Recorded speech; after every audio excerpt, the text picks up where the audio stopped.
Hi, everyone, and welcome to another episode of Version One, a podcast where interesting people come to talk about their creative processes, imposter syndrome, inspiration, failures along the way, and much more. I'm your host, Waverly, and you can follow the show on Instagram at Version One Podcast and subscribe to our Substack. And you can also find me on buymeacoffee.com/Waverly Colville if you want to support the show.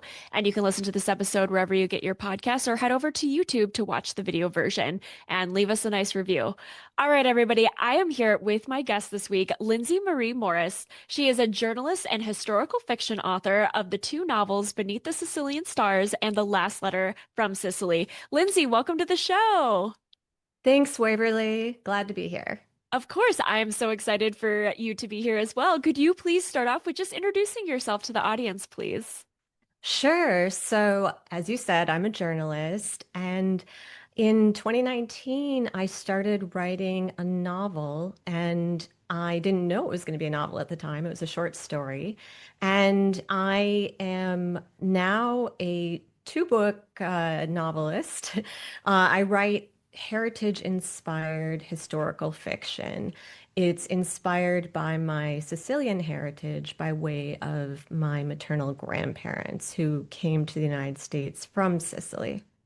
That's awesome. I'm so excited to jump into all of that with you. When you were a child, what did you want to be when you grew up? No, it's interesting. I actually was really interested in science when I was a kid. And I was the kid who would go in the backyard, lift up the rocks, and check out the bugs underneath, and was always using my microscope. So I was really looking into a career in the sciences, even at age 13 and 14. But when I was 14, I had an English teacher who had read some of my poetry. And he took me aside and suggested that I write for the school newspaper. And so that sort of changed everything for me. Wow. So you never really considered being a writer, being a journalist of any kind, really, before that teacher inspired you, it sounds like. That's so true. Yeah. Wow. And so how did you fall in love with journalism through your high school paper and then decide to pursue it professionally? So when I started, I was extremely shy. And yet, when I had my first assignment, I found myself going door to door in the neighborhood surrounding the school and asking neighbors about their views of the school and any issues that they had experienced. And it was almost like, as a journalist, I could step outside of myself and play a role. And I was doing storytelling and sharing things that I was learning. And I really developed a passion for that. And I eventually I went to Marquette University where I studied journalism. And I worked nights at the Milwaukee Journal Sentinel as an editorial assistant on the news desk. So I was pulling 25 to 30 hours a week sometimes as an editorial assistant, getting up early, going to class. And then I also was the editor of the yearbook while at Marquette, and the president of Society of Professional Journalists. So I just threw myself into it. And eventually, by my junior year of high school, I mean, college, I was accepted into a program called the American Society of Magazine Editors ASME program, an internship, where I, along with 49 other young journalists, was placed at a magazine as an editorial intern. I was at Advertising Age magazine, and I had a chance to write and report.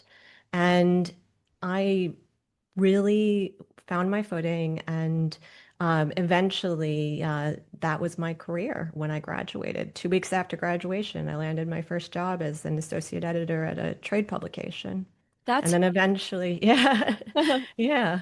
That's awesome. Yeah, the ASME program is like very famous in the journalism world, very prestigious. So that's so impressive that you got that. That's so cool. And then one of my good friends, Patrick, also went to Marquette for journalism.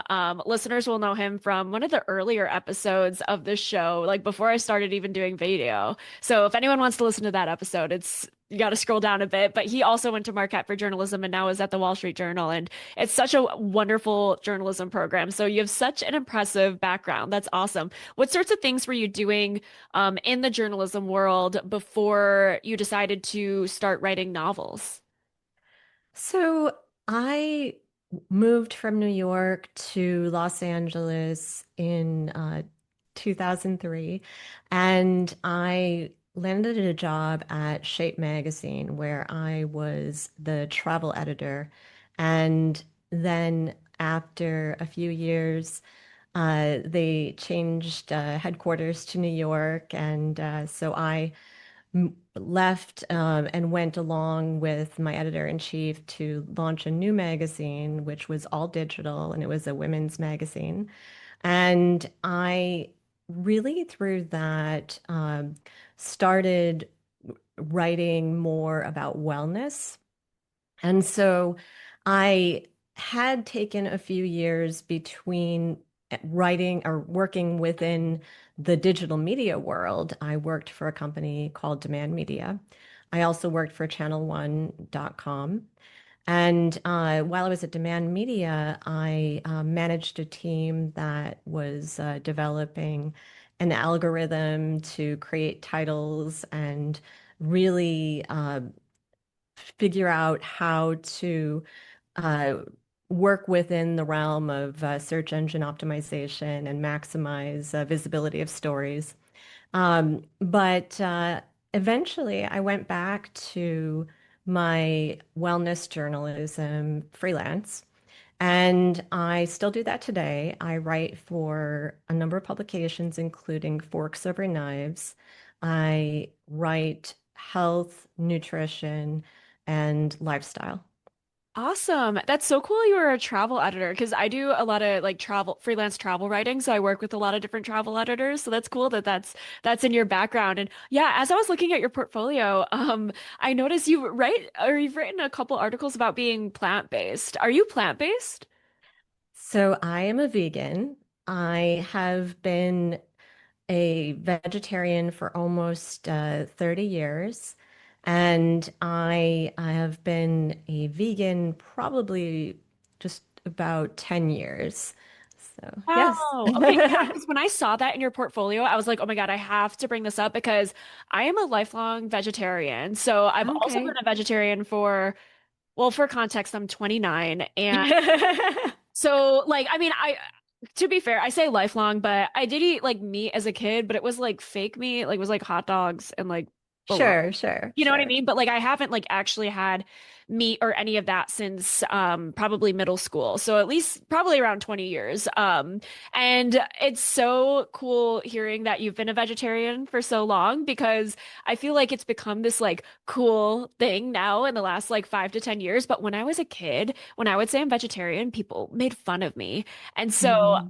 because it wasn't cool back then. And there was none of these like impossible burgers or Mm-mm. any of these like anything we have today. There was no like little V's on restaurant menus to indicate something's vegetarian. Like that's all new. And so when I saw that, I was like, it's really cool like meeting another like vegetarian that's vegan way before it was cool, you know? So Yeah, that's really yeah. awesome. Yeah, when I saw that, I was like, I have to bring this up, even though it's kind of like a random thing. Yeah, a lot of powdered soy drinks and eating portobello mushroom burgers because there wasn't anything else. Yeah. Yeah, that's so cool. What made you decide to go vegetarian and then full vegan? Yeah. So I had an experience of, well, it's interesting because my paternal grandfather was actually a meat broker who distributed beef and chicken to Progresso and other companies. And so we always had meat on the table. I it was my first day of high school, and I went through the lunch line and got a burger, and I bit down and hit a bone, and it just kind of it was really unsettling. And so I decided I wasn't going to eat burgers anymore. And then I was on the swim team in high school, and we had a meet, and it was out of town, and we were traveling on a bus, and we stopped at a McDonald's. And so I ordered a chicken salad, and I took a bite of that chicken salad, and the meat was frozen. And so I sort of lost a taste for chicken. This gets a little gross here. When I was in my AP biology class, I believe it was my junior or senior year, I was dissecting a cat. And when we opened the cat, the flesh was the same color of the chicken. And so I decided right then and there I was done. It's like a slow unraveling. Yeah. And I went vegan when I read the book Eating Animals by Jonathan Safran Foer, as he laid out all of the case studies about factory farming and arguments against eating animals. And then I eventually, as part of my background, I also worked in communications for a national animal advocacy organization. And I was coming face to face with the animals who are part of the food system. And I really couldn't eat dairy anymore or eggs. And so that really changed me. So it went from the gross factor to really a true love of animals and an empathy that really has helped me maintain this stance for all these years. Gotcha. Yeah, I'm similar, I guess, in some ways. Like when I was a kid, I didn't consciously, stand up one day and say, "Hey, I'm done with meat." It was more like I was a really picky eater and I didn't eat pretty much most meats, but I also didn't eat a lot of vegetables either. It's not like it was exclusive to meat. I never really liked the texture of meat. And same thing with like a lot of other foods too. So I was just like super picky. And then it just kind of like became a habit of just like never eating meat. And Hmm. I remember when a field trip would come along in school and people would be like, "Oh, like dietary preferences or whatever." And I would always just write, "I don't eat meat." And people are like, "Oh, you're a vegetarian." And when my teacher said that, I was like, I don't know what that is. Like, I didn't know there was a name to my picky eaterness, Yeah, I yeah. was like, "Oh yeah, I mean, I guess I am." And then just kind of changed or became that way. It just kind of was a force of habit. And then as I got older and like learned different things about the industry and stuff, I was like, yeah, I'm gonna stick with this. I tried chicken one time in college because I was like, you know what, maybe I like meat now that I'm older, we'll see. I still didn't like the texture. Like it's a texture thing for me. Like Yeah. like the Yeah. other factors that you talked about of Hmm. like animal like I love animals too and the environmental factors and things like that. Yeah, But yeah, yeah, so I was like, yeah. oh, cool. Yeah, yeah. Awesome. So to get back to your writing, sorry, that was like a random Yeah, no, no, it's tangent. great. You have this successful career in journalism. So why did you decide to start writing novels? So it was interesting. In 2019, like I said, I had been freelance writing again, and really wanted to write on my own terms. And I decided I was going to sign up for a creative writing class.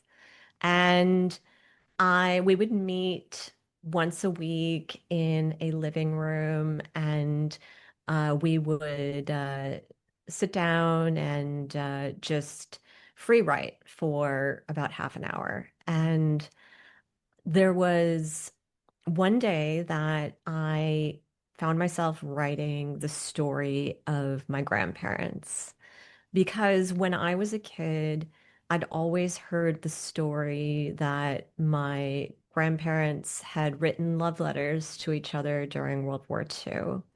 And so that and how that had kept their relationship alive throughout all of those years. And so I wrote about that. And then as I was reading what I wrote, it was just a very short piece. One of the people in class uh, said to me, that probably was impossible because there wasn't communication between the warring nations once Italy was at war with the United States. And so then I realized that I didn't really know that much about that period of time. I'd always carried with me this story, and it was something that just seemed so tender and uh, something that one could aspire toward. And I um, started digging in and doing some research. And then I started learning a lot more about the experience of Italy during World War II. I had known that my grandfather was in the Italian army and he was stationed in Sardinia. And and I didn't know anything more about that. And so I kept digging. And that all that research, I started writing a story that was deeper and longer. And eventually it got to the point where my grandparents were no longer truly in the story. It was that there were parallel versions of my grandparents, fictitious characters. And I used those characters to create their unique arcs that and started building. And I didn't know what I was doing. I had never written a book before. And but I just felt compelled to keep going. And so it got to the point where I'd written 50,000 words and I realized I had a very short novel. I had a novel. And so I started doing a lot of research into novel writing, attending online classes through Writer's Digest and a number of others. And it eventually became The Last Letter from Sicily. But that's a whole story. Could you go a little bit more in depth about what your grandparents' story was? Yeah, sure. So my grandparents were in Sicily. They grew up in Sicily, and my grandmother was in the town of Porticello, and my grandfather was in the neighboring area of Santa Flavia. And they both would attend church at the same church, the Maria de Luma Church, and my grandfather's family owned the Tabaccaria, which is a store that you still see today. I mean, it is still there today, but you see those throughout Italy. And they sell tobacco, but also lottery tickets and souvenirs and all sorts of things, candy. And so his family owned the Tabaccaria in Porticello. And so his family was well known in the community, and so she actually was best friends with his sister. And eventually, uh, the two of them connected and started a relationship. And it they were she was 18, he was a little older, and the he was 4 years older, and her family told her that they were moving to the United States and they had been planning to marry. So she left what she thought was going to be a temporary separation and that he was going to come join her or vice versa. And so they moved to Milwaukee. This was 1938. In the novel, it's 1939. And then within just 2 years, Italy had joined World War II. A year later, yeah, so a year later, Italy and the United States were at war. So she and he had been writing letters all the way up through, apparently, all the way up through Pearl Harbor. And then that probably ceased at that point because, based on historical records, um, they wouldn't have been able to exchange those letters. And so they were separated for 8 years. And most of that time without any contact whatsoever. And yet, somehow, at the end of the war, they reunited and she went back to Sicily. They married in that Madonna de Luma church. And a year later, she was pregnant when they boarded a ship, the Marine Shark, and went back to the United States. And he became a naturalized citizen. And my family happened. So but just that story of being separated for that long and maintaining that hope that they'd see each other on the other side, it was just so incredibly romantic and compelling. And I just felt that I had to write it, and I did. That is such an incredible story. My jaw is on the floor. That's because it's so impossible, right? Like these letters probably there's like weeks between because, Yeah, yeah. and then 8 years of not talking, and one of them could have moved on with someone else. Like they had no idea, but to reunite, like that's insane. Like that's such an impossible story. Oh my God. No wonders you were so inspired by it. Who Yeah, yeah. And I'd also moved? heard stories that her family had been trying to get her to marry somebody in the United States, and she just did not want that to happen. She was going to hold out for Gaetano. And so to me, it was so incredible. And I'm glad to see that so many readers have connected with the story. Did you have your grandparents' original letters? So I have seen them. I don't have them in my possession. My aunt has them, Oh, but so I have you've seen read them. them though. Yeah, yeah. Oh, and are your grandparents still alive? No, they passed away in the early 2000s. Oh, I'm sorry to hear that. But I'm Thank sure they you. would be so proud of the work that's come from their story. That's incredible. Wow. Um, I'm just like, holy shit. It's just like it sounds impossible. Like it sounds so Yeah. like it just doesn't sound real, And Right, right, that's right. that's incredible. How did you start digging further into like the research aspect of it? Because when you're writing historical fiction, like I'm sure there's so much that goes into it, in addition to like, of course, digging into your family's history. So could you tell me a bit about the research process? Oh yeah. There was a lot of research. As I started out, like I said, I was just writing a story and not really aware of so many details.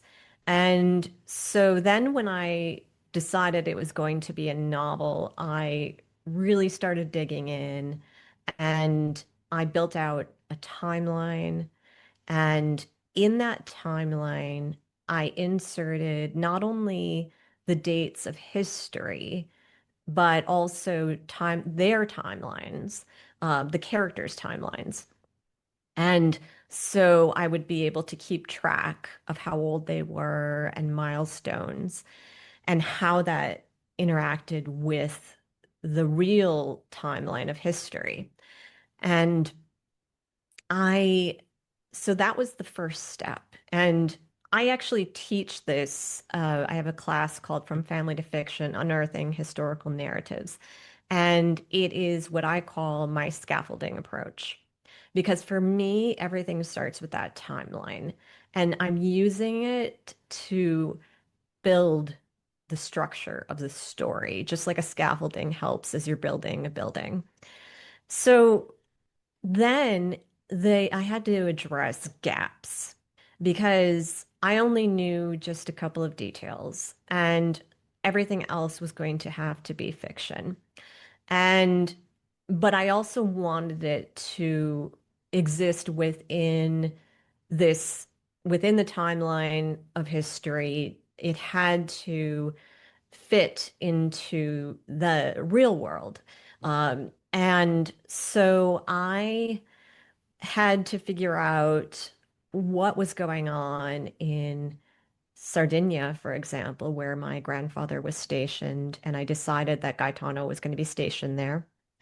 I had to figure out what was going on in Milwaukee, where Concetta landed. And I also had to understand the experience of crossing on the Rex, the ship that she went over on, to Ellis Island, the Ellis Island entry experience.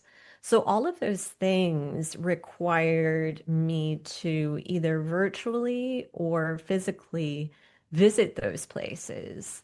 And as in the case of Milwaukee, I'm actually from Milwaukee, and but I was able to look into archives within their historical society, and I was able to piece together some facts around the factory, for example, where my grandmother worked.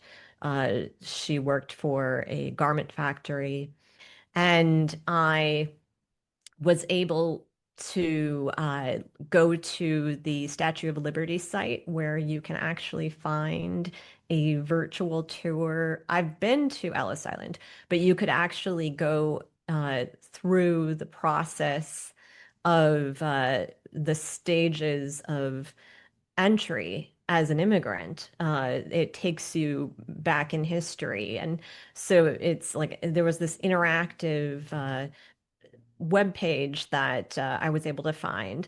And so that helped me really understand as well. And then Sardinia was the big question mark because I didn't know anything about that island.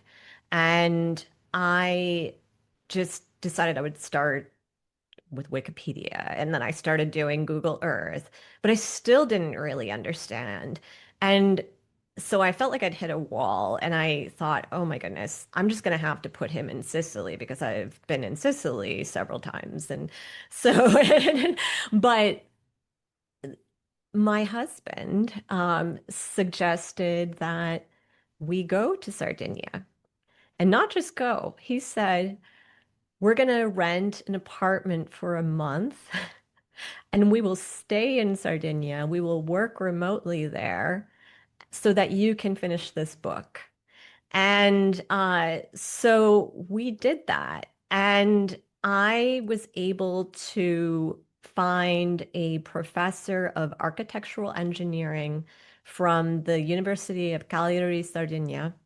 And he took me on a tour of World War II bunkers on a hillside. And I was able to go into those bunkers. Some of them were subterranean, so I was crawling through, climbing ladders, looking through the windows. They were all made out of stone. And I was able to see and feel and hear, smell, all of the senses, experience what it would have been like to be a soldier on that hillside during World War II. And I knew from my research about all of the different bombings that they had experienced in Cagliari. And so I was able to see where those would have occurred from the hillside because you could see so much from that hillside. It was an incredible aerial view. And It looked out to the water. You could also see the airbase. And so suddenly I had a real clear sense of what it was like to be in Gaetano's shoes. And so it was, yeah, immersing myself in that experience really helped. Additionally, I read a lot of nonfiction books, and I was just immersed in the research for about at least 3 months. And but I actually finished the book while we were in Sardinia. Wow, that sounds like an incredible undertaking because it sounds like you did so much research. And wow, was there any historical like facts or details that were surprising to you or Oh, yeah. shocking? Or yeah, like what were some of the most interesting or surprising facts that you learned about your grandparents' lives and in turn history? Yeah, yeah. I mean, one kind of cool thing was I had been doing some family interviews as well as part of this process because I couldn't ask my grandparents the questions anymore. And my uncle mentioned that my grandmother's factory started producing parachutes. And I researched that and I found an article on the Department of Defense website that explained that in 1942 there was a wartime production policy where factories would transition into military production, which was really fascinating. So, ball bearing factories were now producing bullets, dress factories were producing parachutes. So, that was interesting. And then I also was able to find out that in Sicily, there were, as well as North Africa, as part of the Italian campaign, uh, s- when the United States invaded Northern Africa in opposition to the Italians and Germans, uh, it was Operation Torch. And then they invaded Sicily. That was Operation Husky. They took hundreds of thousands of men as prisoners of war, but they didn't just take them as prisoners of war there. They put them on boats and shipped them to the United States. And there's a whole network of camps across the US where these men were put in prisoner of war camps through the rest of the war. And even after Italy had signed an armistice and was on the side of the Allies, they kept these men, but they gave them something they called the Italian service units, that was extra privileges where they could interact with the community, but they were still essentially prisoners. And so I found this through a book, and then I saw a documentary called Prisoners in Paradise. And I was able to just really get a sense of that experience and how even some of these men took sweethearts in the United States while they were prisoners because they were able to interact with the community. And that was a rabbit hole that I fell down into, a research rabbit hole. And then I decided it had to be incorporated in the book somehow. And so you'll see that. And so that was an interesting piece, though, because I had no idea that that had happened in the United States. Mhm. Wow. And could you talk to me about what your writing process was like? Like, did you have a routine where you like wrote at the same time every day? Did you write your novel in order? Did you write it out of order? Like, give me some insight on what that process was like. All right. So the last letter from Sicily was me writing in my creative writing class every week for that half hour for like the first 5 months or so. And then it got to the point where I was starting to write in between classes. And then I just stopped going to class and just kept writing. And, but then I put it aside. And I put it aside for a while. And then uh, my husband actually nudged me on it. He said, what's going on with that novel? And I said, I don't know if I'm going to be able to do that. And he said, come on, you can do that. You've written so much already. And so I continued. So it was not, I was really, I had not, I talked about the timeline. That's my timeline that I built into it later. And I used that in the beginning with Beneath the Sicilian Stars. The last letter from Sicily, I was writing from the seat of my pants. And Beneath the Sicilian Stars was plotted and very rigorous.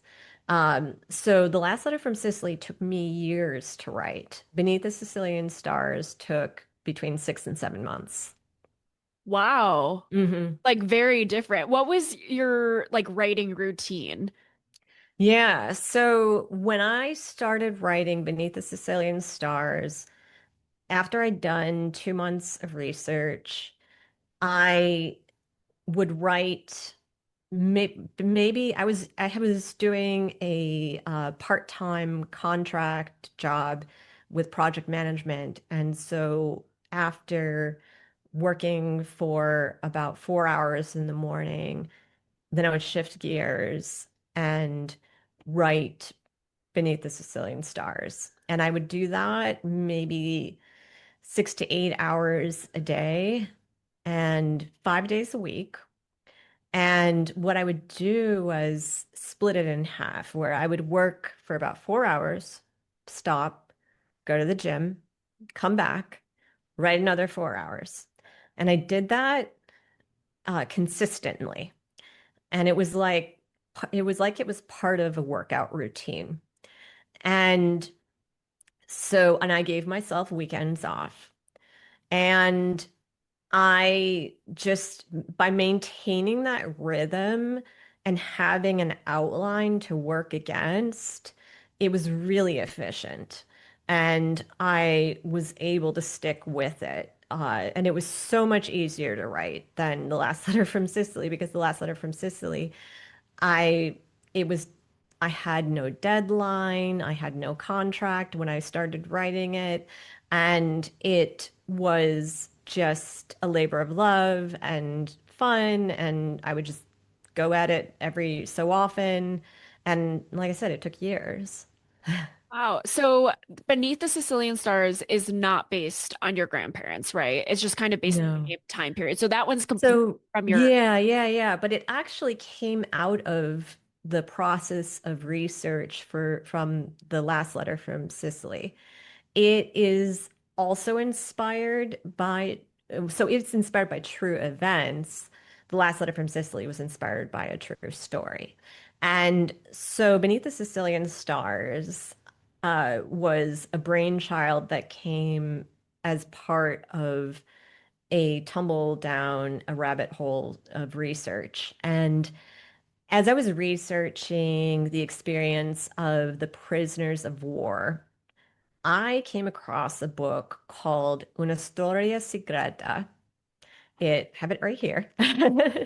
And it is the secret history of the Italian-American evacuation and internment during World War II. I have lived in California for 23 years, and I had never heard that there were evacuations in my state, and I'm Italian American. And I found out that in the state of California, 10,000 people were forced to evacuate from their homes and told they had to move elsewhere. And hundreds of men there were actually 1,800 men across the country who were taken into internment camps. Hundreds of them were there for years during the war. And none of this had ever been on my radar. And so, yeah, it came out of just this moment of research, and I thought, oh, okay, I have to put this into the book. But the last letter from Sicily is set between Sicily and Sardinia and Milwaukee. There's no California component to that story. And so I wrote 7,000 words and realized it didn't have a place. And so I just put it aside. So and it's interesting because it was that 7,000 words that led to my contract, which I think you might be interested to hear about. Yeah, for sure. That's cool that one was kind of born from the other. Yeah.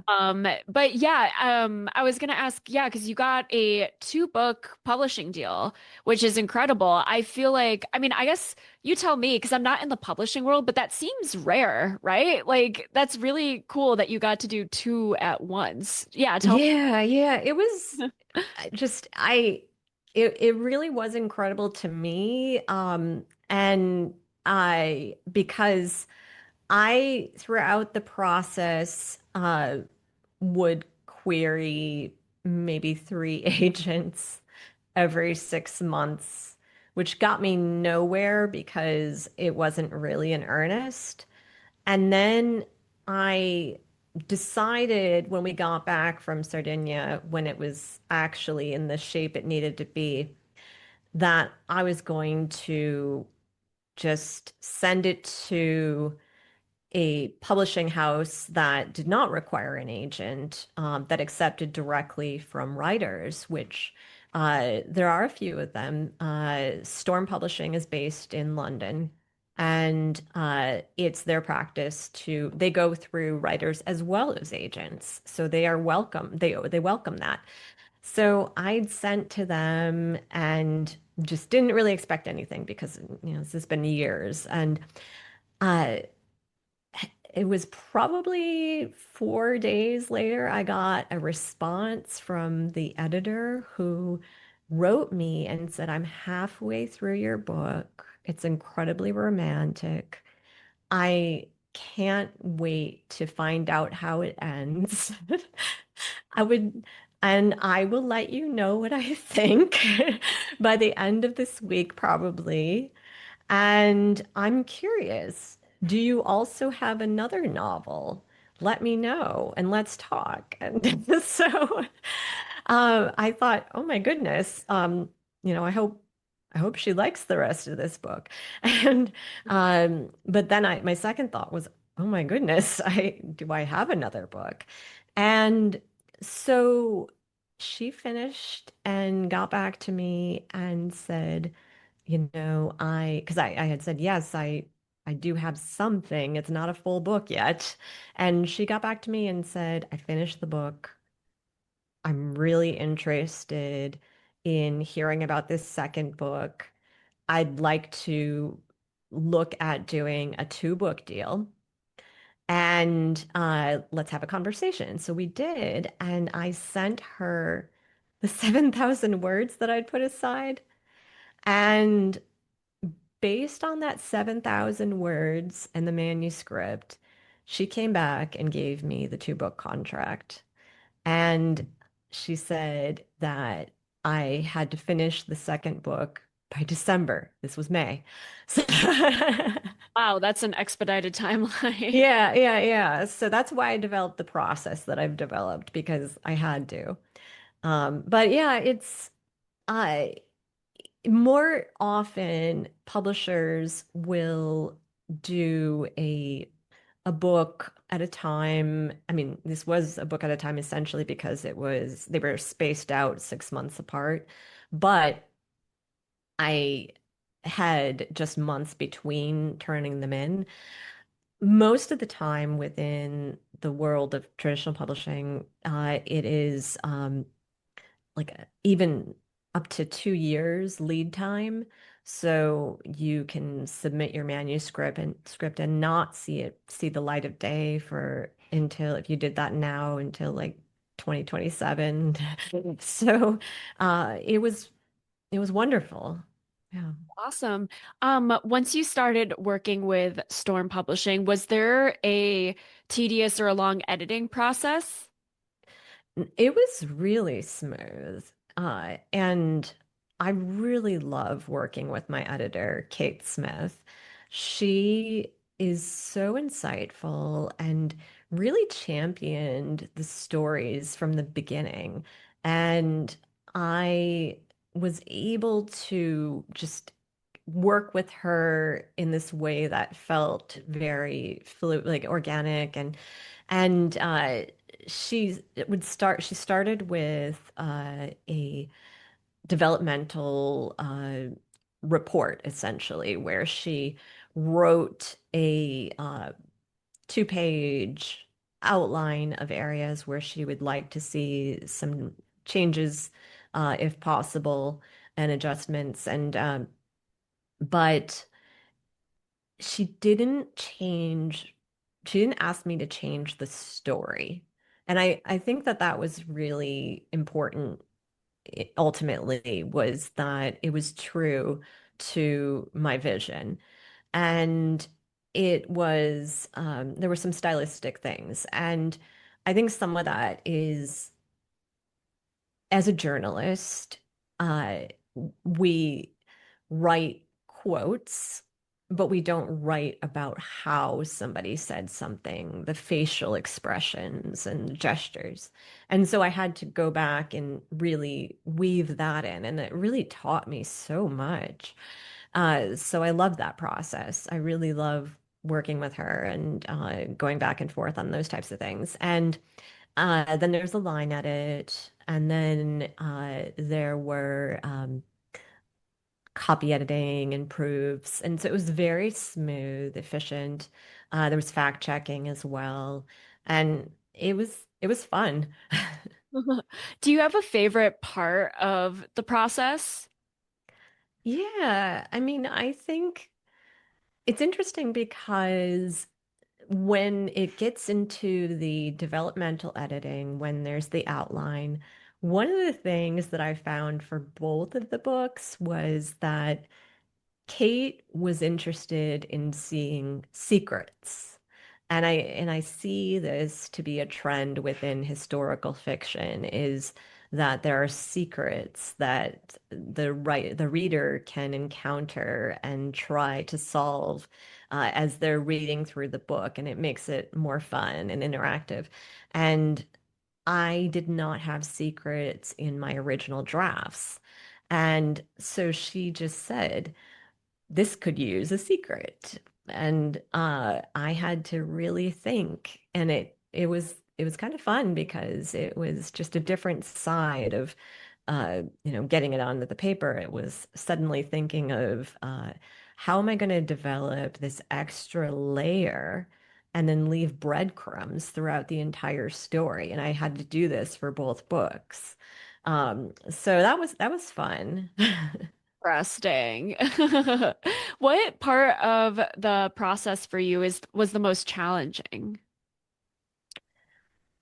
You know, it's it's always so I guess one of the things that can be challenging is getting to the point of the word count that's necessary because uh when I was writing the last letter from Sicily, I got to 50,000 words and I thought there's no way possible I could flesh this out into 80,000 words. And I did, but it took some time to get there. And Beneath the Sicilian Stars, because it was so structured with my timeline and outline, it was easier in that sense. In that book, the challenge was um, an interesting challenge. I developed what in my mind is a braid. It's a family saga. And so there are three threads. There is the nephew in Sicily. There is the patriarch of his uncle, who's the patriarch of his family, who is in Pittsburgh, California, and his daughter, who is a teenager coming of age as an Italian American during wartime. And I had to, I decided that I was going to have those three characters, and I had to write chapters that were going to alternate like a braid. And so each thread was happening at the same time in history. And so you see what is happening in Sicily, in the internment camps, and in California during this time period and I break it, each chapter is a different month and a different place. And you know who is who based on those markers. And so it was just maintaining the that braid and figuring out what was happening at the same time in all of the different places and making it, having it maintain that the character arcs as well as the plots. And there had to be three of them. So doing that as a three-pronged approach versus telling it straight ahead. Yeah, I can imagine that gets really complicated because you probably track a lot of details and things like that. Yeah. What was your process for keeping track of everything and making sure everything stayed in line? Like, did you have a big Google Doc or an outline? Or how'd you do it? Because that sounds very Oh, yeah. complicated. Yeah, so I had an outline. I had three working Google spreadsheets. One was the timeline, one was my outline, like general outline, and it was using the timeline as the chronological dates because I had a timeline that had every possible date. And then my outline had the core dates that were going to be the chapter heads. And I built I did three different rows for each character. And then I had another outline, which was the there's a book called Save the Cat, and it is one that is used quite a bit by novelists. And it was my Save the Cat outline to help shape the arc of the characters as well as the plot and figure out how everything was going to tie together. And so I had those on my screen. I probably had about at least 50 tabs open at all times uh, because I had research tabs and then I had my main doc. I work in Google Docs and Google Spreadsheets, and I don't there is software out there like Scrivener and Aeon Timeline. I'm more, I guess you could say old school, although Google Docs is not old school, but that I try to keep it simple and use basic tools to get my work done. Awesome. What were some of the differences and similarities that you found between journalistic writing and novel writing? Yeah, so with my journalism, every statement has to be backed up by quotes or facts, expert-driven quotes or facts. And so with historical fiction writing, since you are in many cases, most cases, writing about actual events, you need to have the backbone of a timeline. You need to have the backbone of the research. And so that came in handy being trained in that area. And but like I said, the difference really is that in journalism, there's a little bit of world building, I mean, but it's not to the degree that you have in novel. Novels are immersive. And so you really have to see the person. You're not just seeing what they're saying. And so that took some extra learning. Yeah, how did you work through that? Because that sounds like kind of a challenging sort of like switch of the brain, into a different mode. So how did you work through that challenge? Yeah, I mean, I s- I have in the past taken acting classes occasionally throughout. I mean, in college, I took an acting class. I had done like a summer camp in acting when I was a kid. And I sort of put myself in the shoes of the character and channeled that and really thought about how would she feel, what's going through her head. And what is the length of her hair? Is she adjusting it as she's speaking? Does she have a nervous tick? And all of those types of things can really help when you are describing how somebody is saying something. If they tend to, I mean, in Beneath the Sicilian Stars, Annalisa is wearing a cornicello necklace like I have on here. And there's this thing where it's a horn and it has a twist, and you can a nervous tick is just twisting it like this. And I decided that she was going to do that whenever she was nervous. She was going to tug at her horn, or she was going to kiss it when she was hoping for good luck. Um, and she'd have to adjust it occasionally. And so just really playing with objects and uh, just physical attributes. Like Alberto has a mole on his cheek and he'll rub it when he's nervous, for example. And so just that's how I worked around it. But it did take a lot of reflection and sort of putting myself into that world. Yeah, absolutely. Did you ever experience writer's block? There was a week when I was really feeling under the weather and I was feeling concerned because I thought I needed to keep up my rhythm. I needed to keep writing.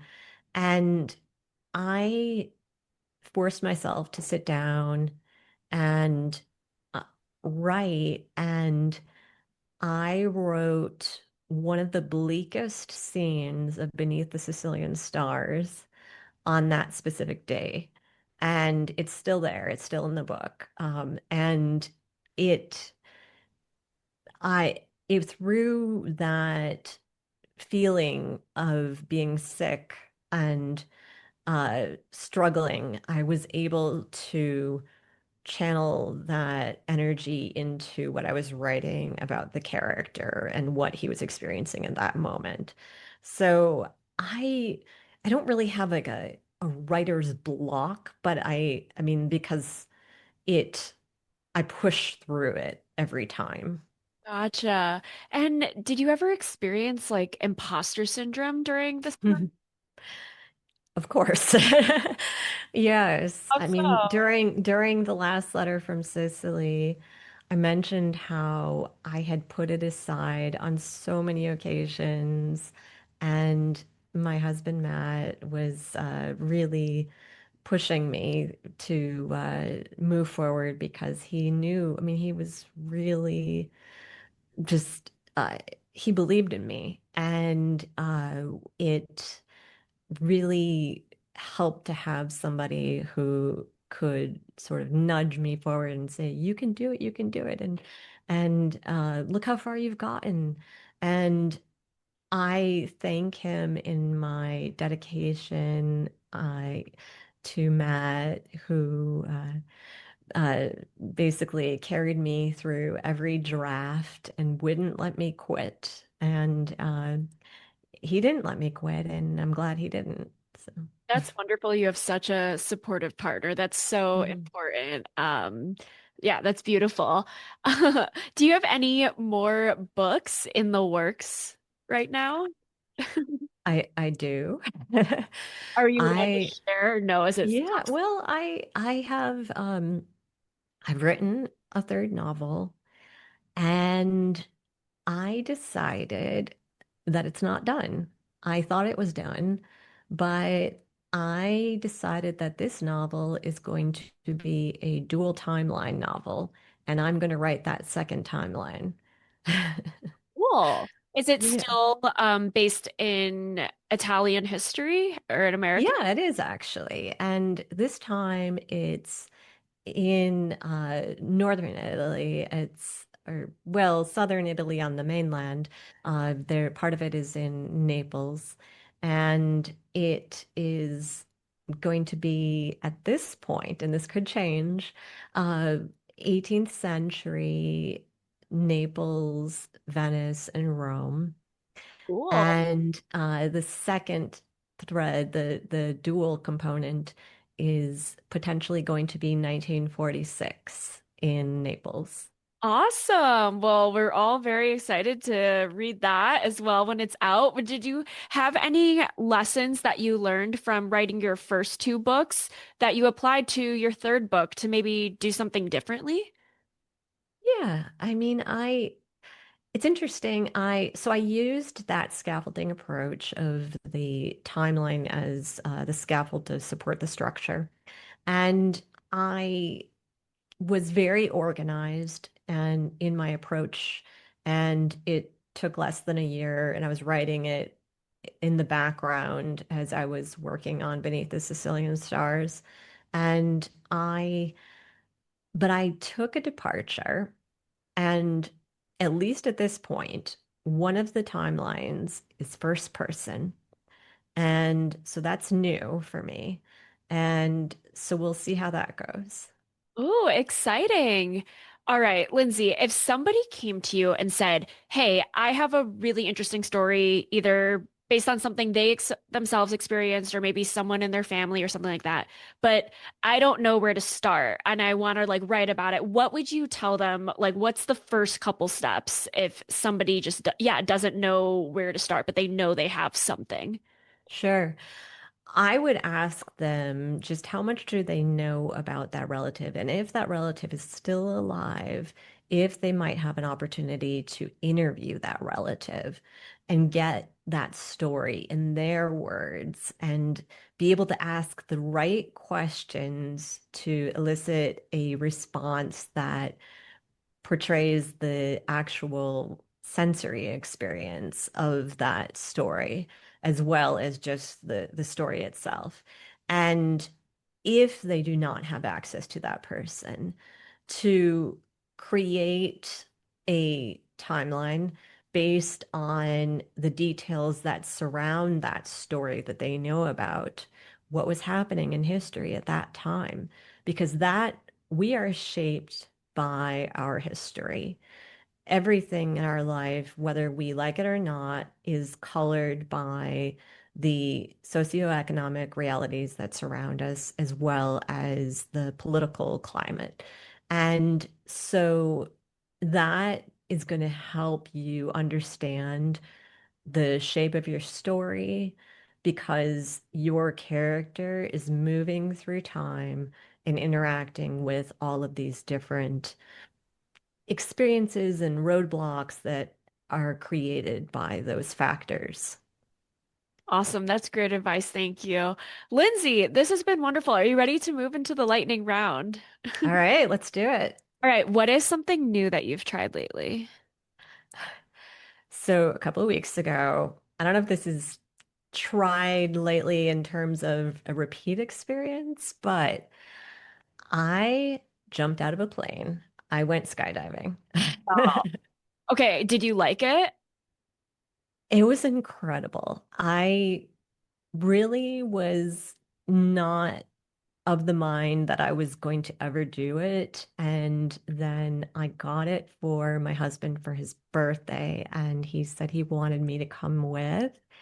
And so I tried not to think about it all week, got up in that plane, and then the instructor, did a tandem flight, and I'm strapped to him. There's nothing I can do because he's sliding forward. You can't back out at that point.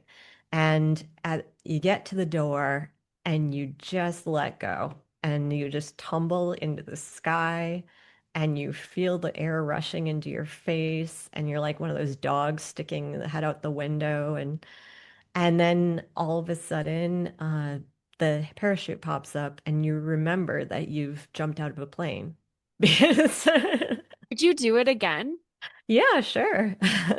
Wow, I don't think I could skydive. Like I props to you. That sounds like an incredible experience, but just the thought of it like makes my shoulders raise.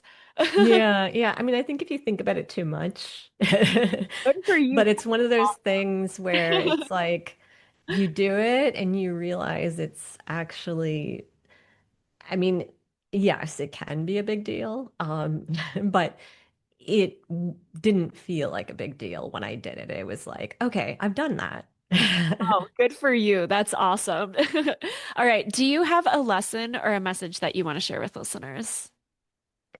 Yeah, I mean, I think that, like I said, we're really shaped by the world events. And I think that it's important to pay attention to those and to learn lessons from the past. And I think through historical fiction, I hope to be able to provide a lens through which they can see how events have happened in the past and learn how not to repeat them. Beautifully said. What is one thing you wish you knew when you were first starting out? I wish that I wish that when I started out that I was more organized when I first approached novel writing, and I'm glad that I've learned and created a system for the process. Awesome.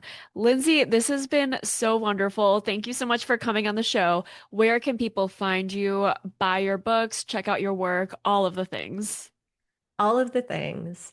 So you can go to lindsaymariemorris.com and Lindsay with an A. And you will find on there book club resources. I have playlists, recipes, book club discussion questions. I have a blog with probably more than 250 entries where I've interviewed ambassadors of Italian culture and provide insights behind the scenes of my novels.